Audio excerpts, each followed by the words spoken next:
Ustazah letak dalam mindset Muslimat nak tiru boleh lah pada usia Ustazah 40-an ni tak nak banyak menangis. Itu mindset Ustazah. Tak nak banyak menangis. Mungkin ada orang tak setuju, tak apalah, masing-masing punya mindset kan. Ustazah kata Ustazah tak nak banyak menangis. Ustazah nak eksklusifkan menangis itu dengan Allah sajalah, yang berkait dengan Allah. Tapi untuk rencam hidup ni, kita nak cuba tuan-puan, sebab tu letak dalam mindset nak cuba untuk menguruskan emosi supaya tak mudah menangis. Sebab apa tuan-puan? Sebab Ustazah fikir pada usia Ustazah sekarang dan bertambahnya usia, Ustazah fikir menangis yang banyak, yang bukan semata-mata yang tadilah, kalau menangis kerana hubungan kita dengan Allah tu lain. Tapi menangis sebab masalah ni tuan-puan, memeningkan kepala. Setuju tak? Pening menangis ni tuan-puan. Dia beza menangis kita bangun malam, lepas tu kita menangis, ya Allah banyaknya dosa aku, menangis tapi kepala tak pening. Betul kan? Kalau menangis yang betul-betul kepala tak pening, lega. Makin banyak air mata keluar, makin lega. Ya Allah, dah luah pada Engkau, ya Allah. Tapi menangis kerana kerenah ujian ni, yang kadang-kadang tak pasti, menangis tu kadang-kadang kerana kekecewaan nafsu, dia menjadikan kita pening. Lepas tu mata kita bengkak. Mata bengkak, kita nak jumpa orang kan? Jadi kita ni lambat, proses mata tu nak susut tu lambat. Jadi saya kata tak nak nangis, sikit-sikit nangis, tak nak nangis. Kita akan berhadapan dengan macam-macam kehidupan muslimat. Kadang-kadang, ini contoh saja, kita jadi ibu kan tuan-puan, ada sedikit-sedikit perbuatan anak kita, sama ada dia sengaja ataupun dia tak sengaja, tapi apakan daya, kita ibu yang sensitif, kita berasa hati. Dengan itu air mata kita keluar. Ustazah letak dalam mindset untuk benda-benda yang seperti ini, berjiwa besar, lapangkan hati. Semua orang buat silap, kita juga buat silap pada mak ayah kita dulu. Jangan dipanjang-panjangkan, jangan dilayan-layan, jangan dibesarkan konflik, jangan dikronikkan. Maafkan, didik, nasihat, dan jangan terbawa-bawa dengan emosi. Itu antara petanda nak bagi hati berjiwa besar. Boleh muslimat?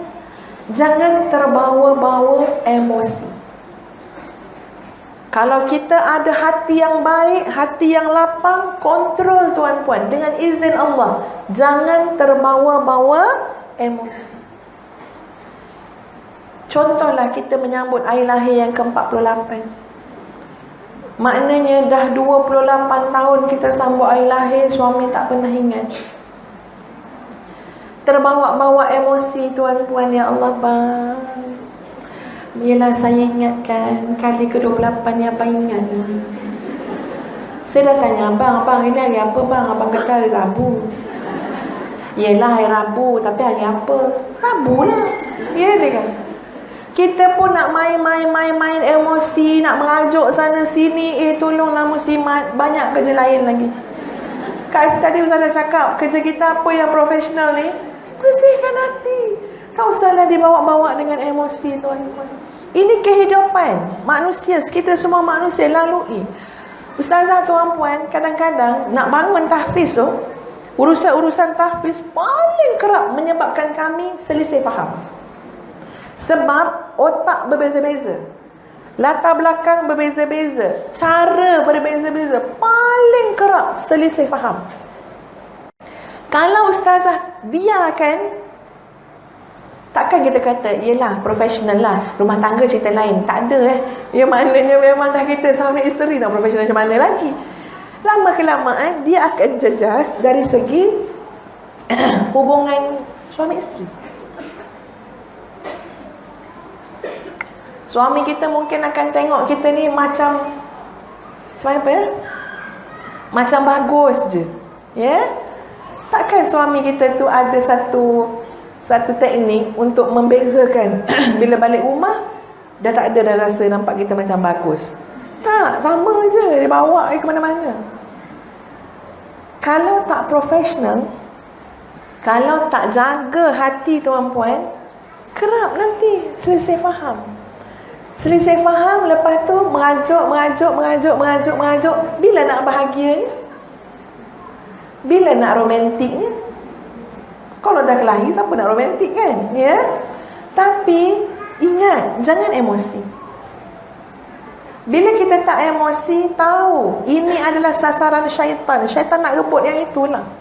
Buat kerja kita, apa dia? Bersihkan hati, lapangkan hati. Tak apa.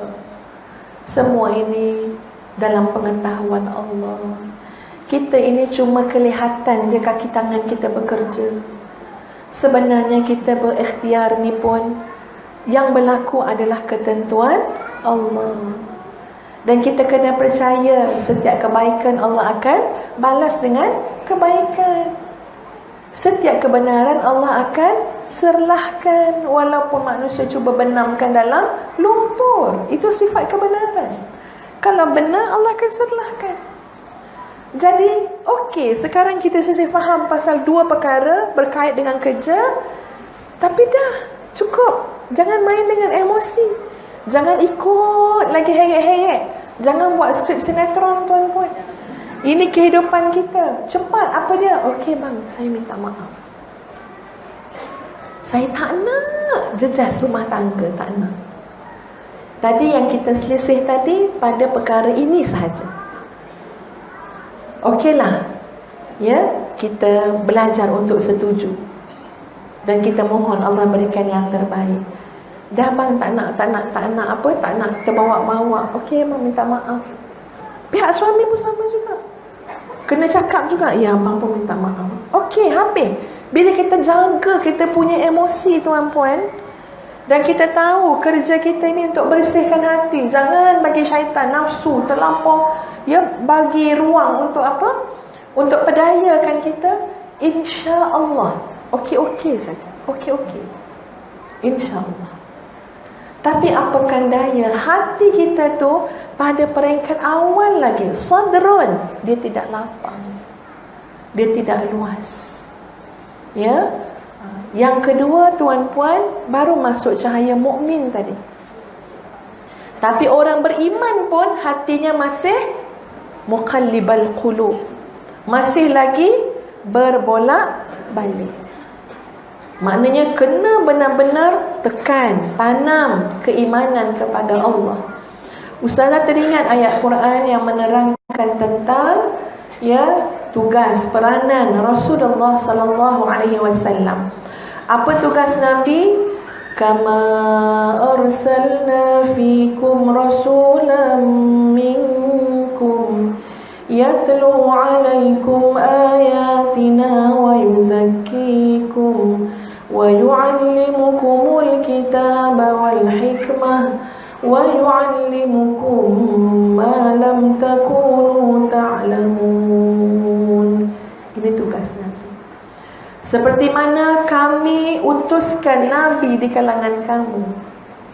Yatlu alaikum ayatina, membacakan kepada kamu ayat-ayat kami, memperdengarkan kepada kamu ayat-ayat kami. Yatlu alaikum ayatina wa yuzakkikum, membersihkan kamu, menyucikan kamu. Wa yu'allimukumul kitaba wal hikmah, mengajarkan kamu Al-Quran, mengajarkan kamu ilmu. Wa yu'allimukum ma lam takunu ta'lamun, mengajarkan kamu apa yang kamu tidak tahu. Tengok kerja Nabi, bersihkan. Yuzakkikum, nak bersihkan diri, bersihkan hati, bersih dari jahiliyah, bersih dari syirik pada Allah, bersih daripada taghut dan sebagainya. Yuzakkikum, membersih. Mengajar kamu Al-Quran dan hikmah.